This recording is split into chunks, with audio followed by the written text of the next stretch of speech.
안녕하세요, 청취자 여러분. 여러분은 혹시 어떤 노래를 가장 좋아하시나요? 저는 이선희님의 인연이라는 노래를 가장 좋아해요. 이 노래는 멜로디도 참 좋지만 가사가 처음부터 끝까지 너무 애틋해서 노래를 다 들으면 명작 드라마를 본 것 같은 기분이 든답니다. 특히 고달픈 삶의 길에 당신은 선물인 걸이라는 가사는 들을 때마다 제 마음을 울리는 것 같아요. 이 가사처럼 고달팠던 저의 과거에 선물 같은 분이 계셔서 그분을 떠올리며 사연을 처음으로 보냅니다. 먼저 제 소개를 하면 저는 지금 중견기업 품질관리팀에서 근무하고 있는 30대 후반의 여성입니다. 저는 대학교를 졸업하고 24살에 이 회사에 입사하게 되었는데 일이 힘들기는 하지만 나름대로 보람도 있고 재밌더라고요. 그래서인지 남들보다 진급도 빨랐고 제가 갓 30살이 되었을 때는 과장으로 승진했어요. 이렇게 일하는 재미에 푹 빠져 사느라 연애와 결혼은 생각도 하지 않고 살고 있었습니다. 제가 가장이 되고 나서 얼마 후 회사의 신입 남자 직원 김인철이라는 분이 새로 들어왔어요.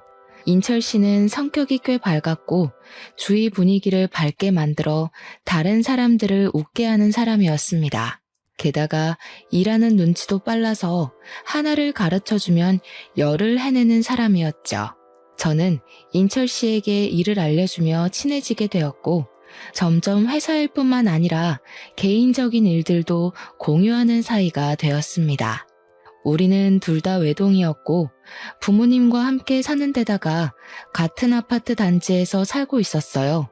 그 덕에 출퇴근도 같이 하고 가끔 술 생각이 나면 부담 없이 단지 내 편의점에서 맥주도 한 잔씩 했답니다. 그러면서 서로의 생활 방식이나 집에 관한 이야기도 나눴는데 인철 씨는 주말 오전에는 항상 어머니와 함께 교회에 갔어요. 어머니는 독실한 교회 신자이지만 크게 강요를 하시지는 않는다고 했고 인철 씨는 어린 친구들과 놀기 위해 교회에 다녔는데 어찌어찌 하다 보니 지금까지 교회에 다니게 되었다고 했습니다. 그러면서 자신이 매주 교회에 가긴 하지만 딱히 믿음이 있는 것은 아니라고 했어요. 저와 인철 씨는 주말 오전이 아니면 밖에서 종종 따로 만났고 이러한 시간이 쌓여서 자연스레 이성적인 호감이 생겼습니다. 그리고 1년의 연애 끝에 결혼까지 생각하게 되었죠. 먼저 제가 예비 시부모님께 인사를 드리러 가게 되었습니다. 예비 시아버지는 인자하시고 유머러스 하셨지만 예비 시어머니는 표정이 그다지 밝지 않으셨어요. 그날 예비 시어머니는 저에게 딱 하나만 물어보셨는데 그것은 바로 제가 태어난 날짜와 시간이었습니다. 분명 교회에 다니시는데 사주를 보시려는 것처럼 물어보시니 왜 물어보시냐고 정중하게 물었어요. 그런데 그냥 궁금해서 물어봤다고 하시더라고요. 그 뒤로는 표정이 그다지 좋지 않으셔서 마음에 걸렸죠. 그래도 제게 싫다고는 이야기하지 않으셔서 원래 조금 낯을 가리시는 성격이라고 생각했습니다. 이어서 예비 남편이 우리 집으로 인사를 왔는데 우리 부모님은 제가 평생 혼자 살 줄 알았는데 더 늦기 전에 구제해줘서 고맙다고 하며 예비 남편을 두 팔 벌려 반기셨어요. 그리고 우리는 예비 시할머니께도 인사를 드리러 갔습니다. 시할머니는 우리 아파트에서 자동차로 15분 정도 되는 거리에 있는 주택에서 소소하게 농사를 지으며 살고 계셨어요. 처음으로 예비 시할머니께 인사를 드리러 가던 날 솔직히 정말 많이 긴장했습니다. 당시 제 나이가 34살이었는데 제 주변 친한 친구들은 이미 다 결혼을 했던 상태였어요. 결혼한 친구들의 이야기를 들어보니 자기 아들은 귀하지만 며느리는 천하게 대하는 시댁 어르신들이 정말 많았더라고요. 그래서 친구들이 예비 시할머니가 계신다고 하니 앞으로 정말 힘들겠다며 제 걱정을 많이 해주었습니다. 저는 예비 시할머니 역시 그러신 분이 아닐까 싶은 생각에 걱정하고 긴장되는 마음으로 할머니 댁에 갔어요. 원래 그날 예비 시부모님도 같이 가려고 했으나 갑자기 그날 일이 생겨서 같이 못 가시고 저와 예비 남편만 할머니 댁에 가게 되었습니다. 예비 시할머니는 저를 보자마자 어서 오라고 반겨주셨어요.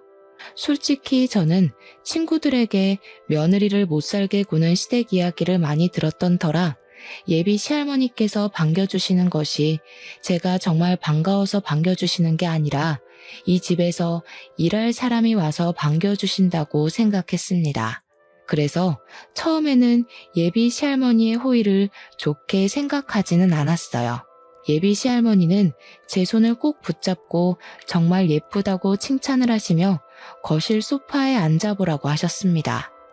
그러더니 부엌에 가서 찹쌀떡과 인절미를 가지고 오셨어요. 예비 시할머니는 손자 며느리가 온다고 해서 직접 만들었다고 하시며 찹쌀떡을 건네주셨습니다. 원래 저는 떡을 그다지 좋아하지 않았지만 제가 온다고 만드셨다고 하니 어쩔 수 없이 한 입 베어 물었는데 이 떡은 꿀을 발라놨는지 정말 맛있었어요. 제가 맛있게 먹는 모습을 가만히 보시던 예비 시할머니는 제게 앉아서 먹고 있으라고 하시더니 부엌에 가셨습니다. 제가 뭐 도와드려야 하나 싶어서 부엌에 따라가니 절대 오지 말라고 하셨어요. 어쩔 수 없이 거실에 앉아 떡을 마저 먹고 있는데 예비 시할머니는 이제 준비가 다 됐으니 부엌에 오라고 하셨습니다. 그래서 가보니 식탁에 각종 나물 반찬들과 잡채가 한가득 있었어요.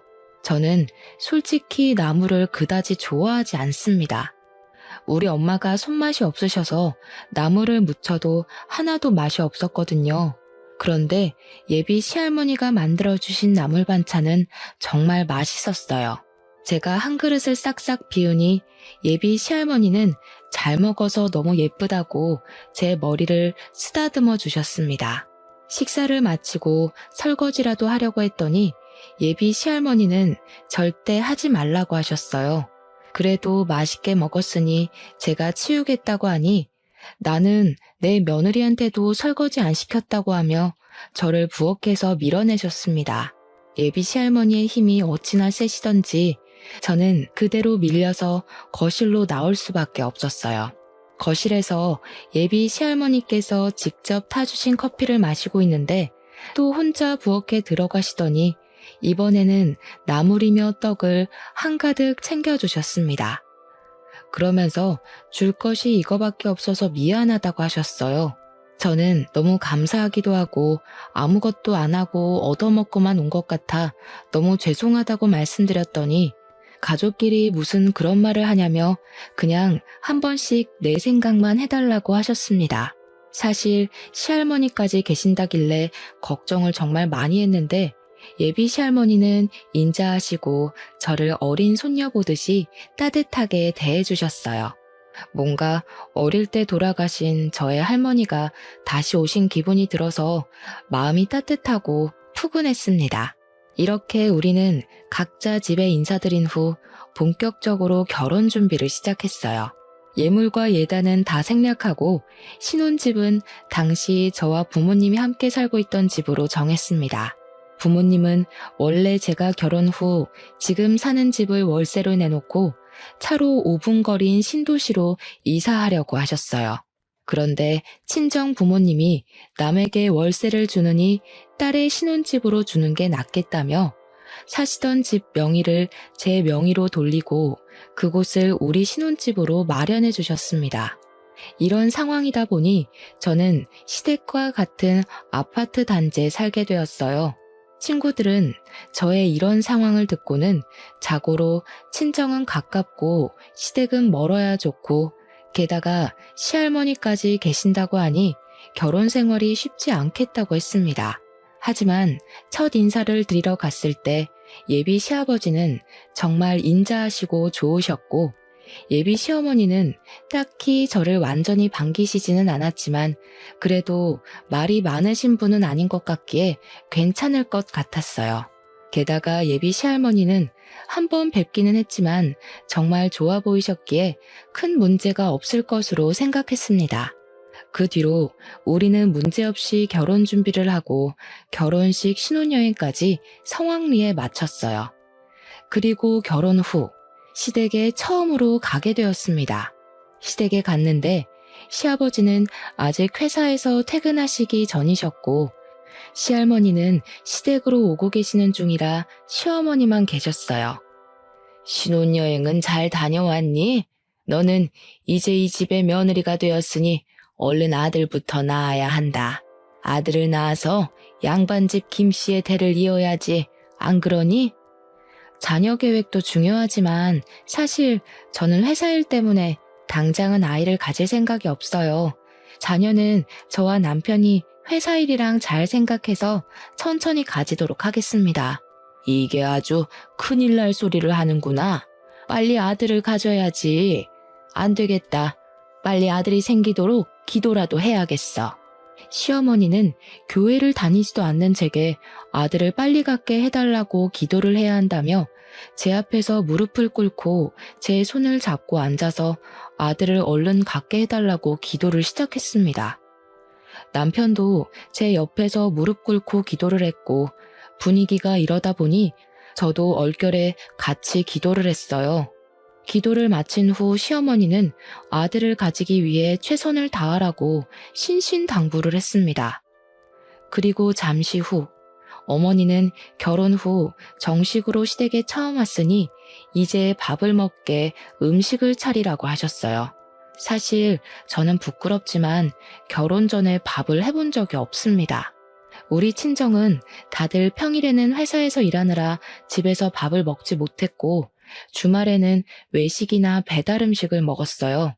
어쩌다가 엄마가 찌개 같은 것이라도 끓여서 밥을 먹게 되더라도 전자레인지에 돌리면 바로 조리가 되는 즉석밥을 주로 이용했습니다. 그렇기에 저는 한 번도 쌀을 밥솥에 넣어 밥을 해본 적이 없었어요.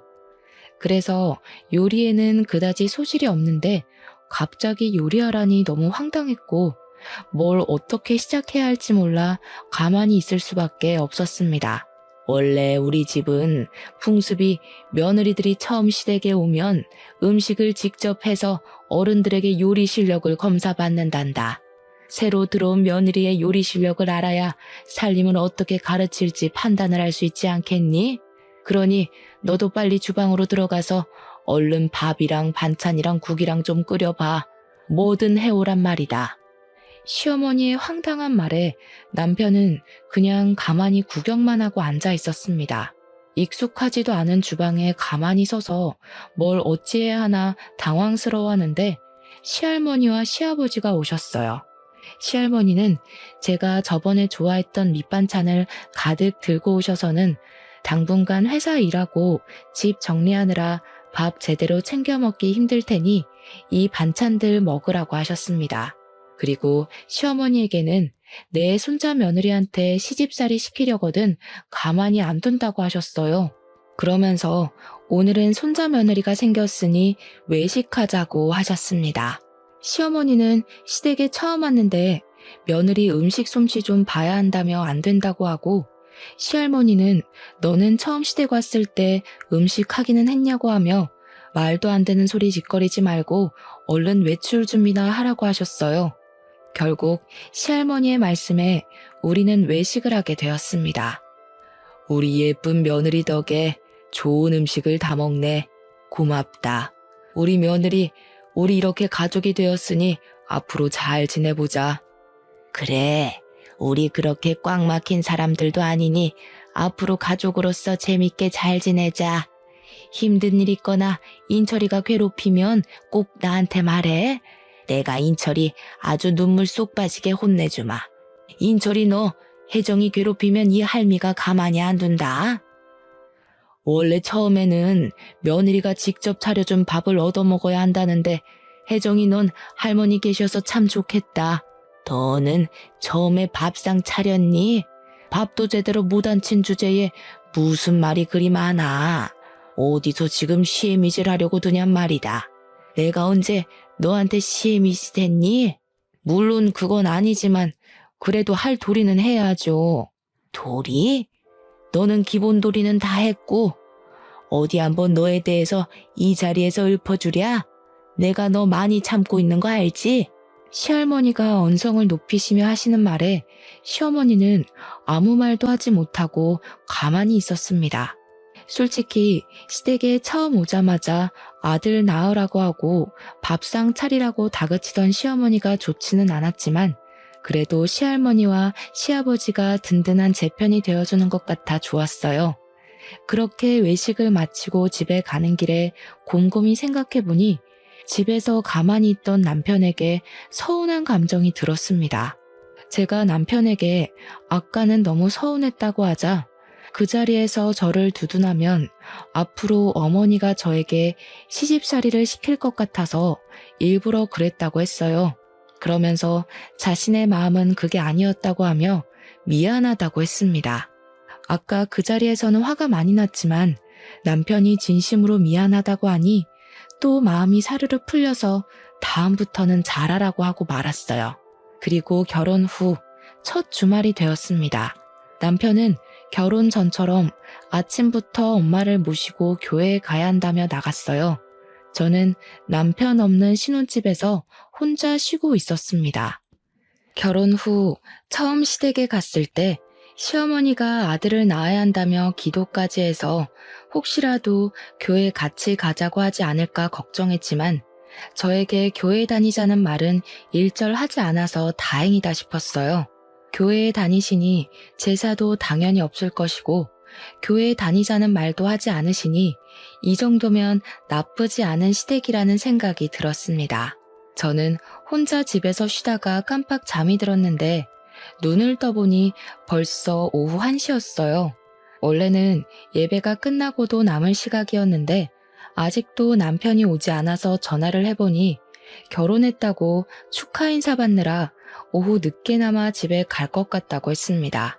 저는 어쩔 수 없이 혼자 점심을 먹고 심심해서 친정에 놀러 갔어요. 친정 부모님은 첫 주말인데 왜 혼자 있느냐고 해서 시어머니와 남편이 같이 교회에 갔다가 늦게 온다고 해서 왔다고 했습니다. 친정엄마는 시어머니가 다른 사람들은 며느리에게 제사나 교회를 강요하던데 그러지는 않은 것 같아서 다행이라고 말씀하셨어요. 친정에서 엄마와 시간을 보낸 후 오후 5시쯤에 다시 신혼집으로 갔습니다. 집 앞에는 남편과 시어머니가 이제 막 와서 주차장에 차를 주차하고 있었어요. 시어머니는 저를 보자마자 집에 있지 않고 혼자 어디 갔다 왔냐고 물으시길래 할 일이 없어서 친정에 다녀왔다고 했습니다. 이게 결혼한 지 얼마나 됐다고 벌써 친정행이야? 제정신이야? 네?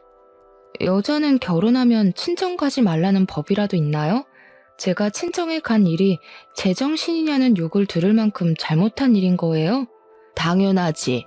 원래 여자는 결혼하면 친정은 이제 없다고 생각하며 살아야 해. 그게 며느리다. 인철 씨는 결혼해도 자기 엄마랑 교회 다니면서 저는 왜 엄마를 보면 안 돼요? 그럼 저는 주말마다 혼자 집에 있어야 해요? 왜요? 남자랑 여자랑 같니? 그게 남자와 여자의 차이야. 그리고 네 하늘 같은 남편한테 인철 씨가 뭐니 인철 씨가. 감히 너 입에서 남편 이름을 올려? 안 되겠다. 아무래도 며느리 교육 좀 해야겠어. 내일부터 매일 아침 너희 집에 갈 테니 그리 알아라. 시어머니는 제 상식으로는 도무지 이해가 가지 않는 말을 하며 화를 버럭 내시고는 시댁으로 가시고 저와 남편도 집으로 들어갔습니다. 저는 남편에게 무슨 며느리는 친정에도 못 가게 하냐고 투덜댔어요. 남편은 그래도 우리 집은 제사도 없고 교회 나오라고 강요도 하지 않는데 이 정도면 남들보다 나은 것 아니냐며 이 상황의 심각성을 전혀 몰라 했습니다. 저는 이런 남편을 보며 이 결혼을 잘 유지할 수 있을까 하는 의문이 들었어요. 이미 결혼식도 다 올리고 했지만 혼인신고는 좀 더 지나서 신뢰가 확실히 쌓였을 때 해야겠다는 생각을 했습니다. 그날 밤 저는 원래 머리만 대면 잠을 자는 성격이었으나 그날은 이런저런 생각들이 꼬리에 꼬리를 물어 잠이 쉽게 들지 않았고 새벽 2시 정도에 겨우 잠이 들었어요.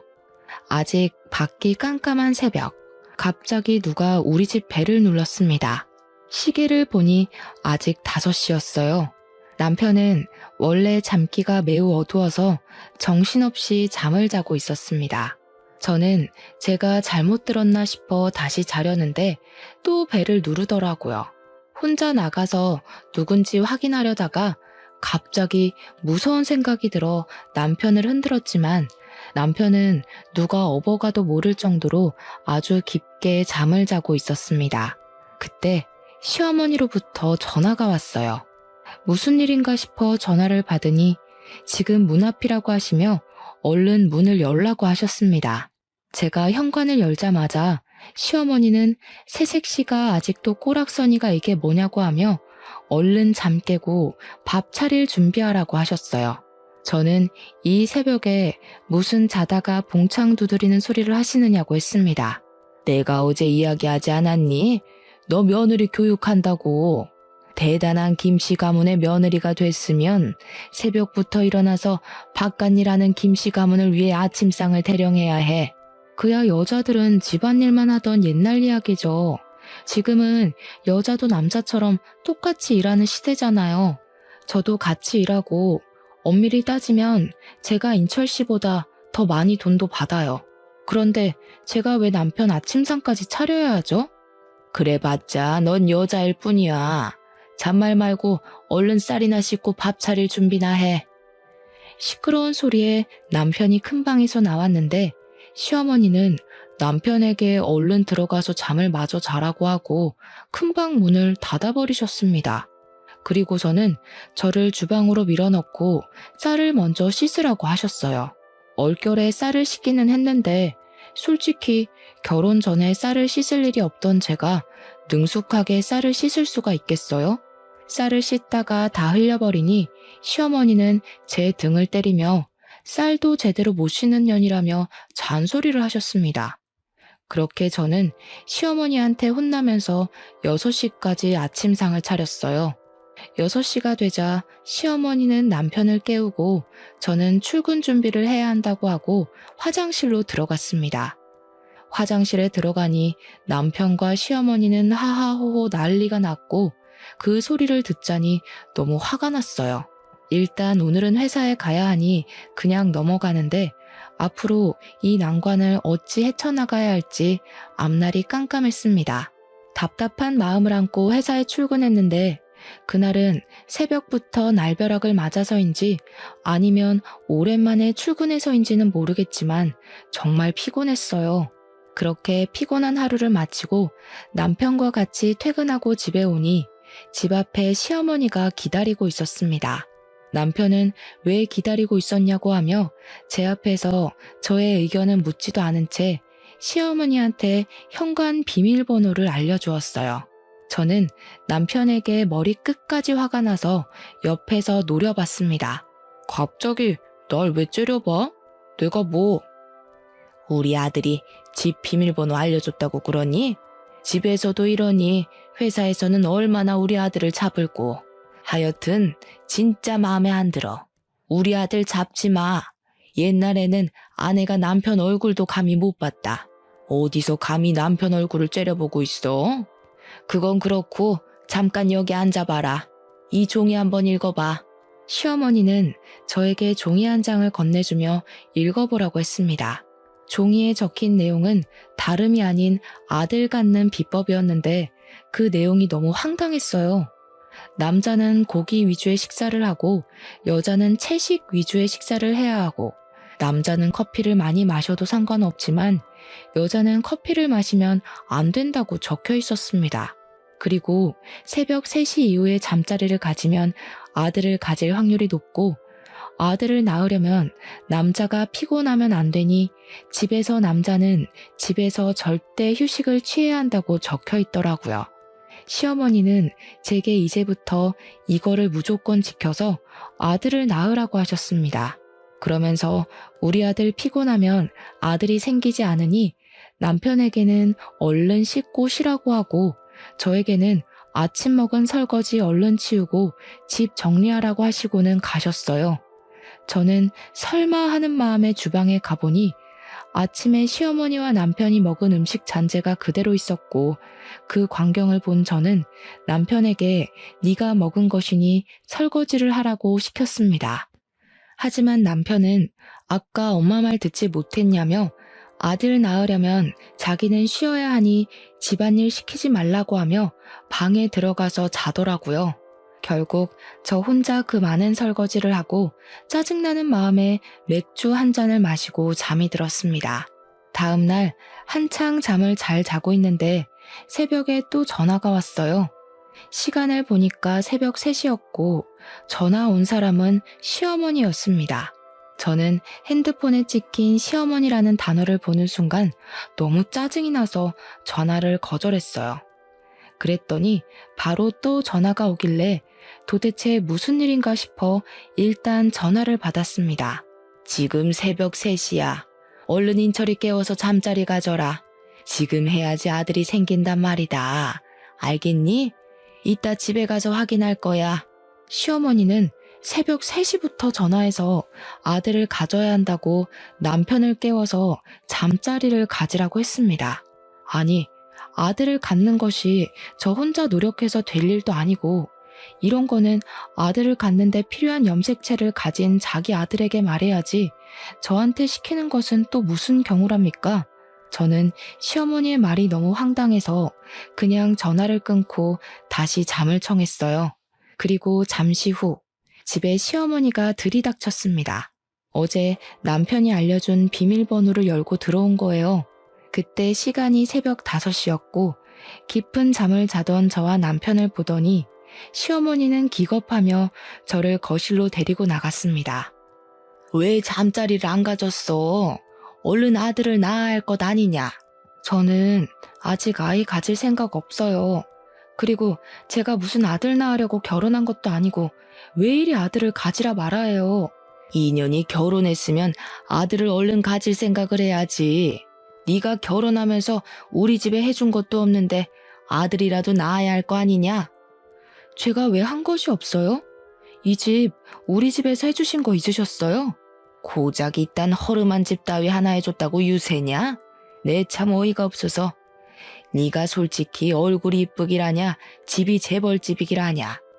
다른 며느리들처럼 사근사근한 것도 아니고 나이가 어린 것도 아니고 하나부터 10까지 다 맘에 안 들었지만 그래도 나 다 참고 아들 낳을 사주라고 해서 결혼시켰다. 그럼 빨리 네가 아들을 낳아야 할 것 아니냐? 네? 아들 낳을 사주요? 그건 무슨 소리예요? 어머니 교회 다니시는데 사주 같은 거 믿어도 돼요? 제 말에 시어머니는 잠시 당황하더니 말이 잘못 나왔다며 아들 잘 낳게 생겨서 결혼시켰다고 했습니다. 그러면서 시어머니는 빨리 인철이 깨워서 밥 먹이고 회사 가라고 하며 후다닥 나가버리셨어요. 저는 새벽 3시부터 전화해서 아들 낳으라고 닥달하는 시어머니가 너무 싫었습니다. 정말 맘 같아서는 당장 갈라서고 싶었지만 아침에 일어난 남편이 미안하다고 하기도 하고 자존심 센 제 성격상 결혼한 지 한 달도 안 돼서 이혼했다는 이야기가 회사에 돌면 너무 부끄러울 것 같아서 일단은 혼인신고는 하지 않고 그냥 있기로 했어요. 다행히 그 뒤로 시어머니는 우리 집에 새벽에 오지 않았고 새벽 3시에 전화하기는 했지만 무음으로 해놔서 전화가 왔는지 몰랐습니다. 그리고 여전히 저에게 매일 아들을 빨리 낳아야 한다고 하며 매일 연락을 하셨고 어쩌다 회식 때 제가 고기를 먹고 있다고 하면 크게 혼을 내셨어요. 회사에 있을 때도 커피는 절대 먹지 말라고 채비를 하셨답니다. 또한 남편은 피곤하면 안 되니 집에서 아무 일도 시켜서는 안 된다고 하며 집에서 설거지도 못 시키게 남편이 매일 퇴근할 때 우리 집으로 와서 감시하셨습니다. 저는 시어머니랑 분명히 따로 살지만 같이 사는 기분이 들었어요. 이렇게 살 바엔 차라리 빨리 임신이라도 됐으면 좋겠다는 생각에 남편과 저는 노력을 했지만 제가 스트레스를 너무 많이 받아서인지 아이는 생기지 않았습니다. 시어머니는 아들이 생기지 않는다고 제게만 닥달하고 매일 저를 붙잡고 기도했어요. 시댁 어르신 대부분이 손주 소식을 바라는 것은 알겠지만 이렇게까지 손주, 그것도 아들만을 바라는 시어머니의 모습이 이해가 잘 되지 않았습니다. 또 이렇게까지 강요하는 시어머니 때문에 스트레스를 너무 많이 받아서인지 잠도 잘 못 자고 뭔가 항상 불안하고 초조했어요. 이렇게 있다가는 제가 정신병에 걸려서 미쳐버릴 것만 같았습니다. 그러던 어느 날이었어요. 그날은 남편은 먼저 퇴근하고 저는 처리해야 할 일이 있어서 야근하고 밤 9시경에 집에 왔습니다. 그런데 현관문이 살짝 열려 있고 시어머니와 남편의 대화 소리가 어렴풋이 들렸어요. 저는 바로 들어가려다가 둘이서만 무슨 이야기를 하는지 궁금해서 몰래 엿들었습니다. TV 소리 때문에 자세히 들리지는 않았지만 대충 내용이 임신해서 아들을 낳으면 이혼한다는 대화를 나누더라고요. 저는 그냥 아침 드라마의 한 장면을 이야기하나 보다 싶어 별 생각 없이 현관문을 열고 들어갔는데 남편과 시어머니가 집에 들어온 저를 보더니 크게 당황해했습니다. 제가 왜 그리 놀라냐고 하자 시어머니는 아무 소리 없이 들어와서 그렇다고 하며 부엌으로 가버리시고 남편도 큰 방으로 휙 들어가 버리는데 뭔가 둘의 모습이 수상쩍더라고요. 순간 뭔가 아들을 낳으면 이혼한다는 말이 단순히 드라마의 내용이 아닐 수도 있겠다는 생각이 들었습니다.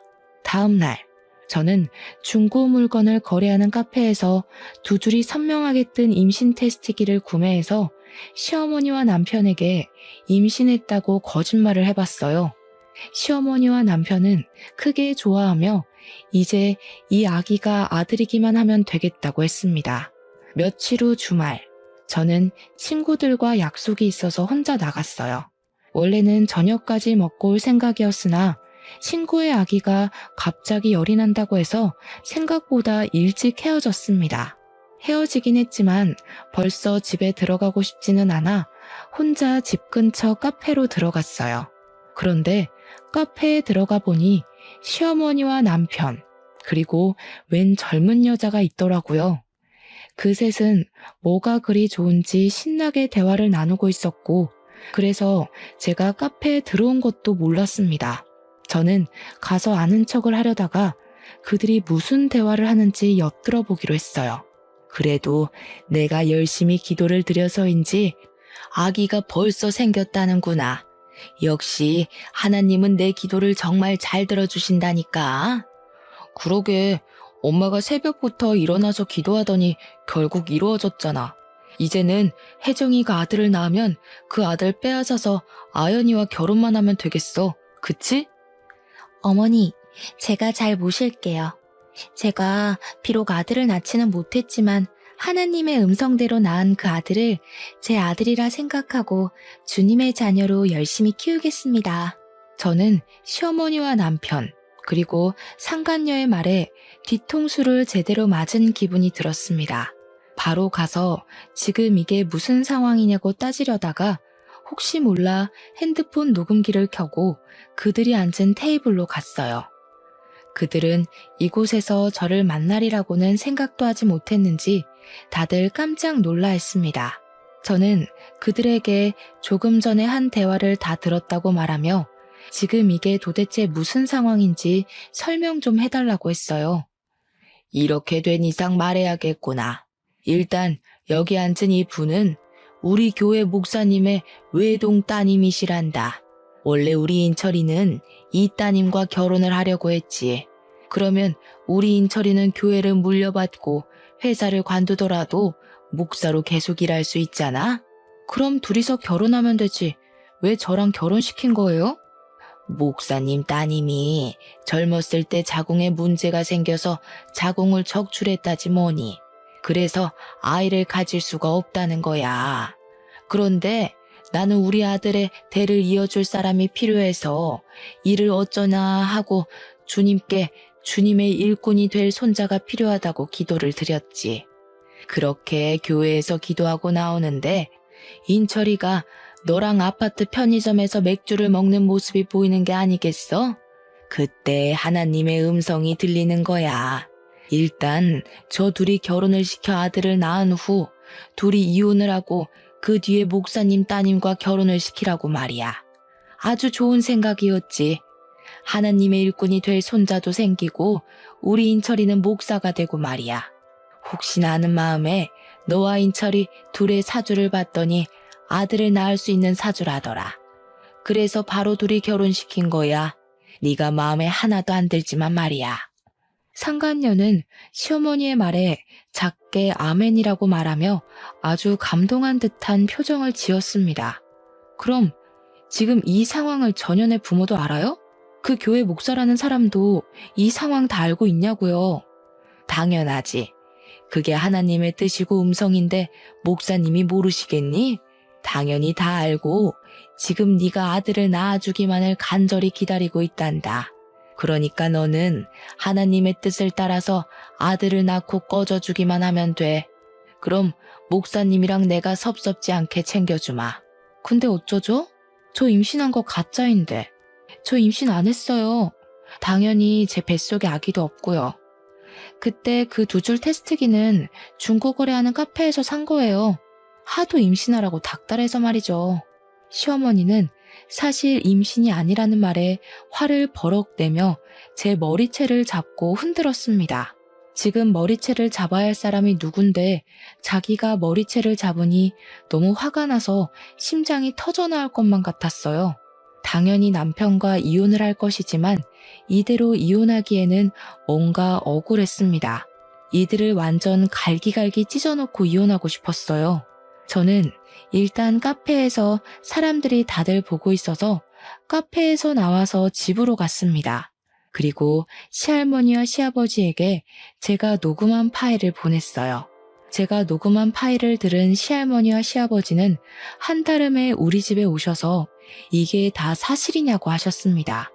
저는 방금 카페에서 있던 일이고 제가 들은 이야기를 하나도 빠짐없이 말씀드렸어요. 잠시 후 시어머니와 남편이 화가 잔뜩 난 표정으로 집에 들어왔고 시할머니는 현관에서 신발을 벗고 있는 시어머니의 뒤통수를 세게 갈기셨습니다. 이 썩을 년아, 네가 믿는 하나님이라는 작자는 불륜을 저지르라고 가르치디? 정신 나간 년. 하긴 네 년은 젊을 때부터 아주 싹수가 노래가지고 정신 나간 짓만 골라서 했지. 그래도 술집에서 자란 니년 불쌍해서 거둬줬더니 이제 교회에 빠져서 그딴 짓이나 하고 앉았냐? 썩 꺼져. 너 당장 내 눈앞에서 꺼져. 이혼해 둘이. 네, 저도 더는 참지 못하겠네요. 그동안 정이 있어서 같이 붙어 살았는데 이런 정신 나간 짓이나 하고 정말 같이 못 살겠어요. 저 혼자 늙어 죽는 한이 있어도 이제 이 사람 같이 데리고 못 삽니다. 당장 나가. 이제 당신과 나 끝이야. 아버지, 진짜 엄마랑 이혼할 거예요? 그래도 같이 산 정이 있는데 어떻게 그래요? 할머니, 아버지 좀 말려봐요. 이 새끼가 아직도 정신을 못 차렸나? 너 어릴 때는 피덩이인 네가 우리 아들의 진짜 자식인 줄 알고 거뒀고 커서는 그래도 너를 키운 정이 있어서 같이 키웠어. 네가 우리 집 자식이 아니더라도 그래도 내 손주라 생각하고 키웠다. 그런데 역시 피는 못 속이지. 피는 못 속여. 지 어미 닮아서 싹수가 노란 짓만 하고 다니는 꼴을 보니 더는 너 내 자식으로도 못 두겠다. 너도 네 어미랑 같이 나가서 너네 잘난 하나님한테 기도나 하며 살란 말이다. 시할머니와 시아버지는 집에 들어오려던 시어머니와 남편을 내쫓았습니다. 그리고 제게는 놀라지 말고 들으라며 젊은 시절 이야기를 해주셨어요. 시아버지는 젊을 때 다른 분과 결혼을 하셨었고 그분이 몸이 약하셔서 아기는 없었다고 해요. 젊은 시절의 시아버지는 외모도 잘생기셨고 말도 잘했고 땅도 꽤 있었고 재산도 넉넉하게 있었습니다. 시아버지는 그때 회사 생활을 하며 자주 가던 술집이 있어요. 그 술집은 지금 시어머니의 친정엄마가 운영하던 술집이었는데 외모도 잘생기고 돈도 꽤 있는 젊은 시아버지를 평소에 눈여겨보던 시어머니의 친정엄마가 시아버지를 술을 잔뜩 먹여 취하게 만든 후 자신의 딸을 술집 뒷방에 시아버지와 같이 넣어버린 거죠. 그날 술김에 사고를 친 거고요. 그리고 며칠 뒤 시어머니는 시아버지의 아이를 가졌다며 찾아왔고, 시아버지와 원래 결혼하셨던 분은 충격에 쓰러지셨고, 그 뒤로 시름시름 앓다가 돌아가셨대요. 시어머니는 아들을 낳아 시할머니를 찾아가서 시아버지의 아이니 이 집의 며느리로 받아달라고 했습니다. 시할머니는 처음에는 받아주지 않으려고 했지만 아들이기도 하고 이 아들이 시아버지의 핏줄이라는 생각에 어쩔 수 없이 받아줬어요. 이 아들이 바로 지금 제 남편이었습니다. 시아버지는 시어머니에 대한 정은 하나도 없었지만 남편은 핏줄이라는 생각에 금이야 오기야 키웠다고 해요. 그러다가 남편이 6살쯤에 병원에서 우연히 혈액형 검사를 하게 되었습니다. 시부모님 둘 다 A형이라서 당연히 남편은 A형이거나 O형이 나와야 하는데 B형이 나왔어요. 뭔가 이상한 시아버지는 유전자 검사를 하려 했으나 시어머니가 안 된다고 말렸다고 합니다. 하지만 시아버지는 몰래 유전자 검사를 했는데 검사 결과 남편이 친아들이 아니라고 나왔어요. 집안이 뒤집히고 이혼하려 했으나 고작 6살밖에 되지 않은 어린 남편이 불쌍하기도 했고 그동안 기른 정 때문에 그냥 눈 감고 살게 되었습니다. 그렇게 시어머니는 거짓말로 결혼했지만 그래도 시할머니는 시어머니에게 시집살이 한번 시킨 적 없었다고 해요. 어린 나이부터 술집 하시던 엄마 밑에서 자란 아이가 제대로 살았겠냐면서 진심으로 시어머니를 딸처럼 생각했다고 합니다. 시아버지 역시 시어머니에게 여자로서의 정을 느끼지 못해 사근사근하게 대하지는 못했지만 그래도 집안일 다 도와줘가며 살았다고 해요. 이 이야기를 들으니 저는 너무 기가 막혔습니다. 시어머니는 시할머니에게 그렇게 사랑을 받고 지금까지 왔으면서 저에게는 온갖 시집살이를 다 시키려 했잖아요. 그리고 남편도 그런 엄마를 말리지는 못할 망정 옆에서 더 부채질했다는 것이 정말 화가 났습니다. 저는 이 모든 사실을 안 후 남편과 이혼해야겠다고 했어요. 두 분은 미리 말해줬어야 했는데 굳이 말할 필요성이 있을까 싶어서 안 했다며 미안하다고 제게 사과를 하셨습니다. 그렇게 시할머니와 시아버지가 가셨고 남편은 그날 저녁 집에 끝내 오지 않았어요. 저는 남편의 모든 짐을 다 챙겨서 심부름 센터를 통해 회사로 보냈습니다. 그리고 녹음한 파일을 지역 맘카페와 시어머니와 남편이 다니던 교회에도 올렸어요. 마침 교회에서 활동하던 사진이 교회 사이트에 있길래 시어머니와 남편의 사진도 함께 올렸습니다. 혹시나 해서 모자이크 처리를 하기는 했지만 지인이면 알아볼 수 있을 법하게 올렸어요. 폭풍 같은 주말이 지나고 다시 월요일이 되었습니다. 남편은 자신의 자리에 심부름센터에서 보낸 남편의 짐들을 보고 이게 다 뭐냐고 물었어요. 뭐긴 뭐야, 너 짐이지. 이제 내 집에 들어올 생각하지 마. 그 집 내 명의인 거 알지? 진짜 잔인하다. 어떻게 사람을 이렇게 곤란하게 해? 네가 그러고도 사람이야? 먼저 엿먹인 게 누군데 그래. 애초에 나한테 마음도 없었으면서 너 아들 낳아줄 여자 필요해서 나랑 결혼하고 나서도 목사 딸년 만나고 다니는 게 곤란하게 한 거 아니면 뭐니? 너야말로 네가 그러고도 사람이야? 내 말에 회사 사람들은 수군대기 시작했고 남편은 쪽팔린 지 회사를 나가버렸어요. 그날 오후 회사에서 결혼한 여직원들이 제가 맘카페에 올린 사진과 녹음 파일을 보여주었습니다.